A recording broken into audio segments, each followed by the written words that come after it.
Fala aí, nação tricolor! Seja bem-vindo a mais um vídeo aqui no canal. Vamos acompanhar as últimas notícias do São Paulo. Trago atualizações para vocês do Mercadão da Bola do Tricolor, que volta a campo no sábado, jogando fora de casa contra o Grêmio pelo Campeonato Brasileiro. Então, sem mais enrolação, vamos pro vídeo. E Caleri está bem perto de renovar seu contrato com o São Paulo. Falta apenas a assinatura do novo acordo. A diretoria do Tricolor chegou a um acerto com os representantes do argentino nas últimas horas. O novo contrato será estendido por 2 temporadas, prorrogáveis por uma terceira. Isso porque, se o Caleri disputar pelo menos 60% dos jogos nesse segundo ano de contrato, o vínculo é estendido por mais um ano. Atacante de 32 anos de idade que está na sua 6ª temporada da segunda passagem pelo São Paulo. 256 jogos no total pelo Tricolor, 91 gols marcados e 2 títulos da Copa do Brasil de 23 e da Supercopa do Brasil de 24.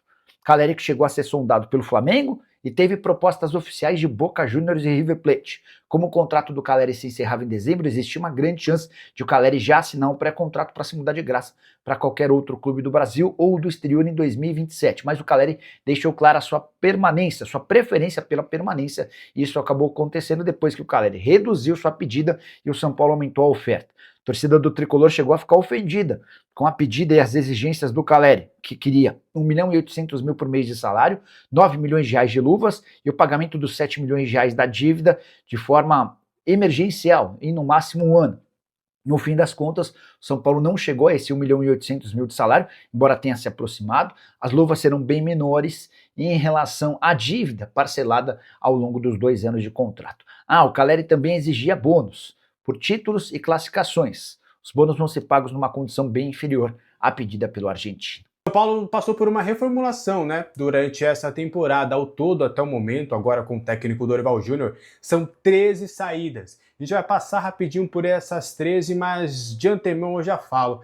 Qual desses você acha que faz mais falta e qual que seria titular? A gente vai explicar um pouquinho rapidamente sobre cada situação. O goleiro Young, que deve ser anunciado nos próximos dias ao Portimonense, era o segundo goleiro ano passado. Com a chegada do Coronel, o staff ficou pé da vida. O São Paulo até pleiteou uma renovação, mas os agentes preferiram uma saída. O Moreira também já foi negociado, está lá no Al Nassr dos Emirados Árabes, e o São Paulo ficou com 40% dos seus direitos. Estou colocando na lista o Mike. O Mike voltou a treinar separado, tá? Está fora dos planos da comissão técnica, agora seus agentes buscam um novo destino. Cédric Soares vive a mesma situação. O São Paulo ainda tem enfrentado algumas dificuldades para conseguir a liberação do português, tem tentado, alinhado com alguns agentes parceiros do São Paulo, buscar um novo destino, mas está muito difícil realmente.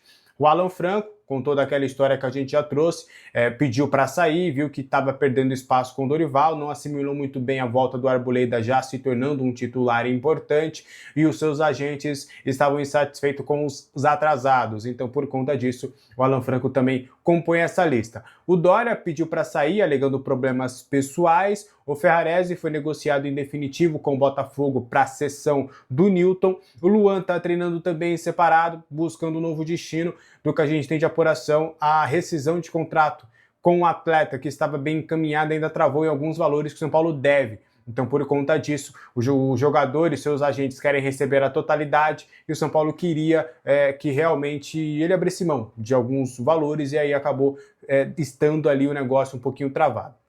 O Negruti está emprestado para o Atlético para ter mais rodagem. O Hugo, mesmo agradando nos treinamentos, no fim das contas, a comissão técnica preferiu a permanência do Pablo do que a do Hugo. E aí agora ele está buscando um novo destino para ser emprestado. O Alisson está emprestado ao Fluminense e não tem indo muito bem lá, é verdade. A tendência, até como ele tem contrato até dezembro do ano que vem, a tendência dele acabar não sendo comprado pelo Fluminense, que tem ali uma cláusula de 2,5 milhões de euros para sua compra. Dificilmente deve ser acionado e ele deve voltar no ano que vem. Paulinho, que ainda não fechou 100% até o momento da gravação deste vídeo, do que eu soube. Ele foi liberado até para fazer exames médicos, mas ainda está avançado, mas ainda não com o Botafogo de Ribeirão Preto. E o Gonzalo Tapia, ele fecha esse pacotão de jogadores que não estão mais nos planos da comissão técnica. Tem alguns ainda que precisam resolver as suas questões, mas o São Paulo entende que todas as saídas já foram decretadas, que a partir de agora só serão negociados atletas que chegarem propostas. Ferreirinha, Bobadilha, Osório, são 3 dos jogadores que mais têm recebido sondagens neste momento para deixar o São Paulo. Então o São Paulo está adotando uma postura de que, olha, quem tinha para sair já saiu. Aí tem o Enzo Dias também que eu nem coloquei na lista. Então quem tinha para sair já está fora dos planos. Agora a gente está aqui com todo mundo que a gente quer. Se for sair alguém, a gente vai remanejar, a gente vai conversar para, pera, esse jogador aqui tá saindo, então a gente vai precisar repor. Como a gente vai repor? Com alguém da base ou uma contratação? Então é mais ou menos isso. São Paulo entende que já fez ali todas as saídas que tinha que fazer para ter esse plantel. Destes, quais você gostaria que permanecesse no São Paulo para ter oportunidades ainda esse ano? Quero saber a sua opinião aqui nos comentários, beleza? Bora avançar trazendo mais informações do São Paulo. A renovação do Jonathan Calleri, ela foi muito celebrada internamente e a gente pode dizer que, pelo menos por enquanto, seja a grande cartada do Rafinha. E a gente vai explicar o porquê. O Rafinha teve uma participação muito importante nisso tudo, né? Ele tentou a todo momento, e é um Rafinha que tem tentado se descobrir nessa função. O Rafinha tem tentado usar a expertise que ele viu de outras pessoas durante as negociações, do que ele tem aprendido. Ele também tem cursado, neste momento, tem feito um curso especializado nessa função de executivo de futebol. Então ele entende que ele, como ex-jogador, ele vai conseguir ter um perfil de negociador de alguém da função, mas ao mesmo tempo vai trazer o papo da bola, o papo, entre aspas, de ídolo para ídolo. Ele vai tentar pegar a experiência que ele teve, o que ele teve no futebol, o que ele teve no São Paulo, e para tentar, em vários momentos, convencer os atletas. Ele já fez isso com outros, por exemplo, ele foi muito participativo nas contratações do Cauli, por exemplo, no Domingos Duarte, ele tentou a todo custo também o Arthur Chaves. Então o Rafinha, ele tem conseguido, através da sua experiência, ir na ferida dos atletas. Ele tem conseguido pegar muito a parte dos atletas, e isso na negociação há um entendimento de que é crucial, né? Porque imagina, mesmo que o staff, e foi nesse caso do Calleri, esteja caminhando por um lado, se você consegue ir no jogador, se você, meu irmão, eu sei que, seus agentes estão fazendo um trabalho, mas, estão pedindo o dobro do que a gente tá disposto. Tenta reduzir aí, vem pra cá, você vai ser feliz, eu já tive na sua posição e tal, e conta e vai trazendo esse lado boleiro que convence os atletas. Então foi muito importante também o Rafinha tendo esse papo com o Calleri. Falou, Calleri, eu tô só no sentido figurado, tá? Calleri, poxa, seus agentes estão dificultando, meu irmão. Vamos resolver logo isso, até para não se arrastar, para não pegar bem. Imagina a gente ficar até o final do ano com essa novela. A gente não consegue pagar, você tá vendo a situação. O Pimenta teve aqui esses dias com planilha mostrando tudo. Vamos facilitar essa parada, vamos fechar, vamos resolver logo isso, pra você ficar tranquilo pro final do ano, de ídolo para ídolo aqui, você sabe que a torcida gosta de você, você precisa ficar, onde que você vai ter o que o São Paulo te oferece nesse momento sentimental? Então, essa negociação, talvez de todas que o Rafinha tenha participado, porque as contratações, o Domingos Duarte já tinha alguma coisa, o Newton já tinha alguma coisa, o Buta foi uma coisa oferecida, o Iago foi uma oportunidade que surgiu muito rápido. Então há um entendimento de que, a do Calleri estava muito travada. Quando eu peguei essa situação do Calleri, estava muito difícil e a gente conseguiu contornar. Então essa renovação de contrato com o Calleri foi muito importante para o Rafinha, foi determinante, inclusive, para ele ter um sentimento de que, eu acho que eu vou dar certo nessa bagaça aqui. Então é mais ou menos isso. Quero saber a sua opinião nos comentários sobre tudo isso. Para fechar, então, o São Paulo pagou uma parte da dívida que tinha com o lateral esquerdo Enzo Dias, ou melhor, com seus agentes, e evitou que os agentes denunciassem o clube na FIFA. Os agentes do Enzo Dias estão bem satisfeitos com esses atrasos e principalmente com a parte da comissão deles, e tem feito toda essa pressão para o Enzo Dias ser negociado, para o Enzo Dias sair, para o Enzo Dias realmente ficar fora do São Paulo. E aí, os agentes ameaçaram ir à FIFA, e aí o São Paulo se viu ali numa situação de conseguir arrecadar 50 mil dólares, o que dá algo em torno de 250 a 300 mil, para poder pagar os agentes, para dar pelo menos um basta nesse momento. Isso não muda a situação do Enzo Dias, o São Paulo ainda trabalha e os agentes também por uma rescisão contratual. Dentro do São Paulo eles não são contrários a uma reviravolta, tá? De uma volta do Enzo Dias ao elenco, mas os agentes estão bem determinados até de conseguir uma rescisão de contrato. Então a tendência é nos próximos dias São Paulo e staff de Enzo Dias entrarem em algum tipo de acordo, né? O staff do Enzo Dias, até do que eu pude entrar em contato, alegou a mesma coisa, ó, a gente quer realmente rescindir esse contrato, a gente abre mão de tudo e o São Paulo dá o passe pra gente, algo para realmente essa dívida que o São Paulo tem ficar zero, e aí eles conseguem com outro clube, porque eles sabem que com outro clube talvez eles consigam receber, por exemplo. Então é mais ou menos por aí que tem pensado o staff do Enzo Dias. Enquanto isso ele treina em separado, deu migué nos treinamentos antes, por isso que foi afastado do grupo, tá fora dos planos, o Iago chegou e o Enzo Dias tá fora, pelo menos por enquanto. Vamos ver se teremos algum tipo de reviravolta. Depois do Arboleda não dá para descartar absolutamente nada. Então vamos comentar sobre essas últimas notícias do São Paulo, que volta a campo nesse sábado, jogando fora de casa contra o Grêmio, também pelo Campeonato Brasileiro. Mas um jogo muito difícil e importantíssimo para o São Paulo tentar buscar os 3 pontos mesmo jogando fora de casa.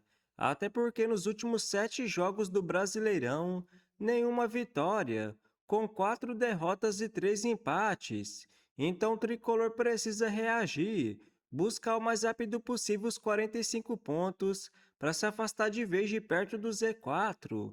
E com a multa rescisória de 100 milhões de euros, o garoto Osório começa a ganhar espaço nesse time do São Paulo. Mas aí que vem a pergunta que eu sempre repito aqui no canal: por que o tricolor não investe mais na base? Coloca mais esses garotos para jogar, ao invés de trazer tanto veterano para o elenco. Por exemplo, para que fechar com Vitor Sá, um atacante de 32 anos de idade, num contrato de 3 anos e meio? E o pior, a partir do ano que vem, vai ganhar 1 milhão por mês.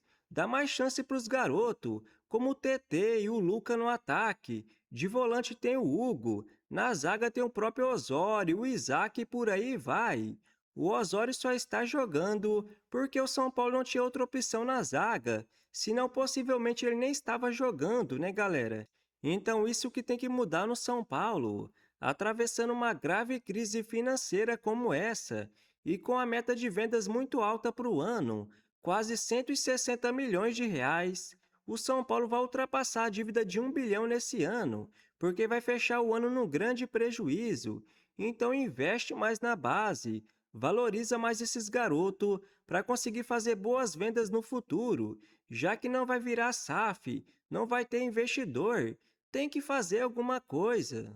E foi definido a data que o tricolor vai enfrentar o Bolívar nas oitavas de final da Copa Sul-Americana. Então, após essa partida de sábado contra o Grêmio, o tricolor volta a campo na terça-feira, jogando fora de casa contra o Bolívar. No dia 15 de agosto, o São Paulo joga em casa contra o Coritiba pelo Campeonato Brasileiro. No dia 18 de agosto, vai ter o jogo de volta das oitavas de final da Copa Sul-Americana. O São Paulo vai decidir em casa contra o Bolívar. No dia 23 de agosto, o São Paulo joga fora de casa contra a Chapecoense pelo Campeonato Brasileiro. No dia 30 de agosto, joga em casa contra o Bragantino. No dia 6 de setembro, joga em casa novamente, agora contra o Atlético Mineiro. Esses 2 jogos pelo Brasileirão. Então essa é a sequência do São Paulo nos próximos dias. E eu não concordo com alguns torcedores e comentaristas que vêm falando, já que a Copa Sul-Americana ficou muito mais difícil, abandona logo e foca nos 45 pontos do Campeonato Brasileiro. Mas por que eu não concordo com isso? porque além da Sul-Americana vale um título internacional e uma vaga para a próxima Libertadores, vale para o campeão 50 milhões de reais, o que é importantíssimo para o ano do São Paulo, que atravessa uma grave crise financeira. Mas claro, se realmente o tricolor começar a correr o risco de cair para uma segunda divisão, aí sim foca apenas no Campeonato Brasileiro. Se não, força máxima nas duas competições. Então, se você curtiu o vídeo, deixa seu like, se inscreva no canal e até a próxima!